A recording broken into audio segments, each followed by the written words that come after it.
में और बजट और अन्य 3 विधेयक पास। विपक्ष के हंगामे के बीच सदन अनिश्चितकाल के लिए स्थगित कर दिया गया है।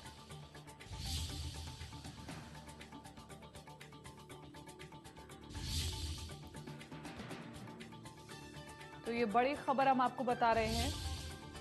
उत्तराखंड में बजट पास हुआ है। उम्मीदों का बजट, हर वर्ग को ध्यान में रखा गया। इसके अलावा 3 अन्य विधेयक भी पास हुए हैं। और लेकिन हम आपको बताएं कि बजट के बाद जो चर्चा हुई और चर्चा में विपक्ष का जोरदार हंगामा, सत्ता पक्ष को अनेक मुद्दों पर घेरना चाहा विपक्ष ने और इस हंगामे के बीच अनिश्चितकाल के लिए सदन को स्थगित कर दिया गया है। तो ये बड़ी खबर हम आपको बता रहे हैं। हम आपको बताएं 1 से 10 मार्च तक सदन चलना था, लेकिन अब अनिश्चितकाल के लिए सदन को स्थगित कर दिया गया है।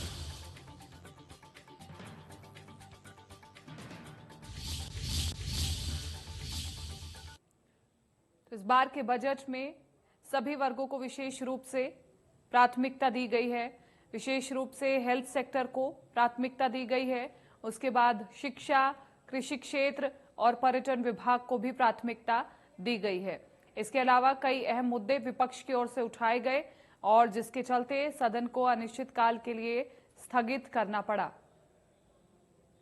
हम आपको बताएं 1 से 10 मार्च तक के लिए सदन चलना था, लेकिन अनिश्चितकाल के लिए सदन को स्थगित कर दिया गया है।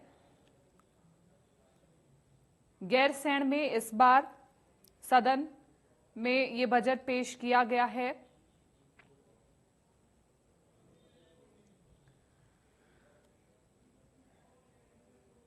तो सदन में बजट और 3 अन्य विधेयक पास हुए हैं और बजट के अलावा 3 अन्य विधेयक।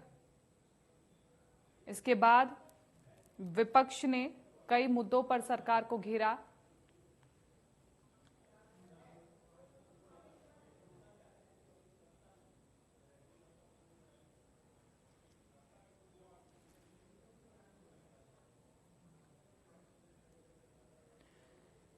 तो सदन में बजट पारित हुआ है। 2021-22 का बजट, उम्मीदों का बजट, जिसमें हर वर्ग को ध्यान में रखा गया है, चाहे वो कृषि क्षेत्र हो या फिर शिक्षा का क्षेत्र हो या हेल्थ का सेक्टर हो, सभी को ध्यान में रखा गया है। और इस पर ज्यादा जानकारी के साथ मेरे सहयोगी सुभाष गौड़ लाइव जुड़ चुके हैं, जिससे हम तमाम जानकारियां जुटाएंगे। सुभाष, अनिश्चितकालीन के लिए सदन को स्थगित कर दिया गया है क्योंकि विपक्ष काफी ज्यादा हमलावर था और कई मुद्दों को लेकर के सत्ता पक्ष को घेर रहा था। अपडेट बताएं। जी बिल्कुल, उत्तराखंड का जो बजट सत्र था वो आज अनिश्चितकाल के लिए स्थगित हो गया। लगभग दोपहर 3:30 बजे सत्र की जो कार्रवाई थी वो अनिश्चितकाल के लिए स्थगित कर दी गई। हालांकि जो बजट था प्रदेश का 2021 और 22 का, वो पेश करने के बाद उस पर चर्चा करके उसे पास कर लिया गया। यानी कहा जा सकता है कि जो उत्तराखंड का बजट था 57,400.32 करोड़ का, उसे पास कर लिया गया। हालांकि सदन में विपक्ष द्वारा हंगामा किया गया था और इस हंगामे के साथ ही उत्तराखंड का जो बजट था वो पास कर लिया गया। यानी कि कहा जा सकता है कि जो बजट है वो पेश कर दिया गया और सदन की कार्रवाई भी अब खत्म कर दी गई। हालांकि एक महत्वपूर्ण चीज ये भी है कि 1 मार्च से लेकर 10 मार्च तक जो सदन है वो चलना था। हालांकि विपक्ष जरूर इस पर मांग कर रहा है कि लगातार जो सदन की कार्रवाई थी वो उसका समय कम करा गया है। हालांकि बजट पर बेहतर तरीके से चर्चा करी जानी चाहिए थी, जो कि चर्चा नहीं की गई और आनन फानन में इस बजट को पास किया गया। तो कहा जा सकता है कि जो विपक्ष है वो भी जरूर सरकार पर कई सवाल खड़े करता हुआ नजर आ रहा है। जी बिल्कुल, कई तरह के सवाल खड़े हो रहे हैं, लेकिन विपक्ष कहाँ पे संतुष्ट नजर नहीं आ रहा है? विपक्ष की ओर से क्या बड़े सवाल इस बार उठाए गए?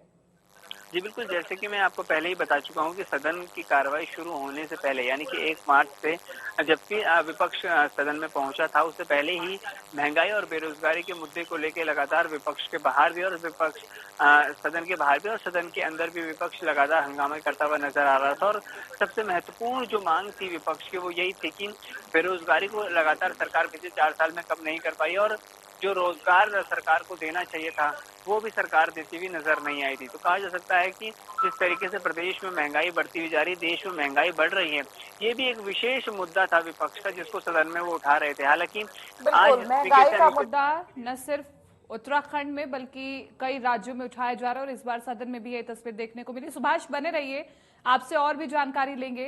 तो इस बार महंगाई और कई मुद्दे उठाए गए विपक्ष की ओर से। पहला बजट सत्र आज हमारा संपन्न हो गया है और मैं कह सकता हूं कि ये हमारा बजट सत्र बहुत अच्छे ढंग से संपन्न हुआ। पूरी तरह से कामकाजी सत्र मैं इसको कह सकता हूं और इस रूप में मैं इस रूप में भी कह सकता हूं कि इसमें हमारे 630 प्रश्न प्राप्त हुए थे, जिसमें से 141 उत्तरित हुए और सदन में 10 विधेयक पारित किए गए। और आपको ये जान के एक गर्व की अनुभूति मुझे तो हो रही है और आपको भी अच्छा लगेगा कि 24वीं बार लगातार प्रश्नकाल के जो हमारे सभी प्रश्न थे वो इस बार हमारे पूरे के पूरे उत्तरित हुए। और शायद ये भी मैं अपने इस दौरान कह सकता हूँ कि उत्तराखंड के इतिहास में पहली बार विधानसभा का सत्र जो है उसको DIPR के माध्यम से फेसबुक पेज में लाइव दिखाया गया। ये भी इसी सत्र के दौरान हमने इसको किया है। पहला बजट सत्र आज हमारा। चलिए देहरादून से अगली खबर आपको बता रहे हैं। बीजेपी कोर कमेटी की बैठक खत्म हो गई है। बैठक में सीएम त्रिवेंद्र सिंह रावत शामिल हुए हैं। प्रदेश अध्यक्ष बंशीधर भगत भी मौजूद रहे हैं। सांसद नरेश बंसल भी बैठक में मौजूद रहे। प्रदेश प्रभारी राष्ट्रीय उपाध्यक्ष भी मौजूद रहे। तो देहरादून से बड़ी खबर हम आपको बता रहे हैं, जहां पर बीजेपी कोर कमेटी की बैठक और इसमें मुख्यमंत्री त्रिवेंद्र सिंह रावत भी मौजूद रहे। सुभाष गौड़ मेरे सहयोगी ज्यादा जानकारी के साथ लाइव जुड़े हुए हैं। सुभाष गौड़, ये जो बैठक हुई है बीजेपी कोर कमेटी की, इसका मकसद क्या है? क्या कुछ खास इस मीटिंग में हुआ है? अपडेट बताएं। जी बिल्कुल, आज कोर कमेटी की जो बैठक थी वो आज बीजापुर गेस्ट हाउस में आयोजित की गई थी, जिसमें प्रदेश प्रभारी दुष्यंत कुमार गौतम, इसके साथ ही राष्ट्रीय उपाध्यक्ष रमन जी भी यहाँ पहुंचे थे। और कहा जा सकता है इस बैठक में मुख्यमंत्री त्रिवेंद्र सिंह रावत, सभी सांसद और कहीं न कहीं संगठन के कई बड़े नेता भी मौजूद थे। कुल मिलाकर अगर कहा जाए तो काफी महत्वपूर्ण बैठक थी और इसको लेकर ये भी देखा जा रहा है कि जो सरकार को 18 मार्च को 4 साल पूरे होने उस दिन किस तरीके के कार्यक्रम किए जाएंगे और आगामी चुनाव को लेकर भी रणनीति इस बैठक में की गई। हालांकि ये बात जरूर कही जा रही थी कि जो मुख्यमंत्री हैं उसके बदलाव की चर्चाएं भी बहुत तेजी से उत्तराखंड में फैल रही थी। सोशल मीडिया के जरिए भी ये बातें बहुत तेजी से फैल रही थी, लेकिन कहीं न कहीं जो अधिकारी कहा जा सकता है कि जो नेता यहाँ मौजूद थे, खासतौर से बंशीधर भगत जो कि प्रदेश अध्यक्ष है भाजपा के, उन्होंने साफ तौर से कहा कि ऐसी कोई भी अटकलें नहीं है कि कोई भी मुख्य चेंज प्रदेश का नहीं हो रहा है। हालांकि ये कॉमन बैठक थी जो हमेशा की जाती है और ऐसे में इस बैठक का भी महत्वपूर्ण मुद्दा ये था कि 18 मार्च को सरकार को पूरे 4 साल हो रहे हैं, तो उस 4 साल के कार्यक्रम किस तरीके से आउट किए जाएं, आम जनमानस तक किस तरीके से पहुंचा जाए और चुनावी वर्ष है तो ऐसे में चुनाव को लेकर भी तैयारी को लेकर ये बैठक की गई थी। जी ठीक है सुभाष, शुक्रिया तमाम इस जानकारी के लिए। और आगे बढ़ेंगे। मसूरी आम आदमी पार्टी के उत्तराखंड प्रदेश प्रवक्ता नवीन पिरसाली ने मसूरी में प्रेस कॉन्फ्रेंस कर बड़ी घोषणा की है। नवीन पिरसाली ने कहा 2022 में आप पार्टी के उत्तराखंड में सरकार बनते ही गैरसैंण को उत्तराखंड की स्थायी राजधानी बनाई जाएगी। उन्होंने कहा कि उत्तराखंड दो अस्थायी राजधानी का बोझ नहीं उठा सकता है और उन्होंने कहा कि उत्तराखंड में दोनों भाजपा और कांग्रेस ने बारी बारी प्रदेश में राज किया, परंतु प्रदेश का विकास नहीं किया, मात्र प्रदेश को लूटा गया है। उन्होंने कहा कि मुख्यमंत्री द्वारा चुनावी साल को देखते हुए गैरसैंण को कमिश्नरी घोषित कर दिया गया है, जबकि अभी तक गैरसैंण को जिला घोषित नहीं किया गया है। उन्होंने कहा कि राज्य आंदोलनकारियों ने गैरसैंण को हमेशा राजधानी बनाने की मांग की है।